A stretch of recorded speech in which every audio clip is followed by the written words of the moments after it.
Hi, Dr. Brennan. We just have a few questions for you. What is the best method, do you think, to alleviate traffic in cities? The best method to alleviate traffic in cities is to remove all public vehicles. I mean, it's basically the easiest solution. If you go to some countries in Europe, they make a number of roadways that are inaccessible to vehicles during certain times of the day. New York City has done this in a couple of streets where they made them just pedestrian. There's no vehicles traveling up and down. So if you want to remove or improve congestion in the city, the best thing to do is to remove all the vehicles. The streets at one point were more towards people walking in cities, and that's always a big question philosophically. Are cities for people or for cars? And if the answer is if cities are for people, then we need to design for people. But unfortunately, if you look at some of the major cities, especially in the U.S., the streets and the intersections are all designed for vehicles, and therefore vehicles are going to come. It's a situation where if you build it, they will come. If you put a parking space, someone is going to park at it. If you don't give parking, if you don't make parking, if you make it very expensive to park, if you make it very expensive for tolls, if you make gas very expensive, people will start to alter the way they travel. In Copenhagen, for instance, over half the population of the city travels by bike. And the idealistic thing is that everybody's really environmentally conscious. Well, the reality is that cars have a tax that's like 180%. So if you buy a car, you have to pay 180% more on top of that vehicle. And so there's a disincentive to have a vehicle, whereas having a bicycle is a lot cheaper.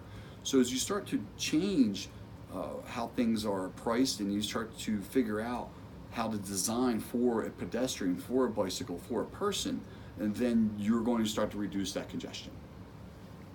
And what are some eco-friendly options to reduce pollution in cities? Okay, so one of the ones I've already mentioned, bicycles. It's cold outside, it's raining. Again, if I mentioned, in Denmark, it's very cold during the winter time. The infrastructure supports this. The traffic signalization, it accounts for bikes. They have specific bicycle lanes. They design the infrastructure to support these more ecologically, environmentally friendly sort of systems. And by doing that, you make the entire area more environmentally friendly. Now, there's also things where you need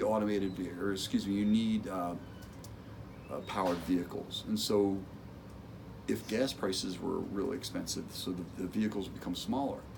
A small, smart type car, two of those can fit the same spot as an SUV.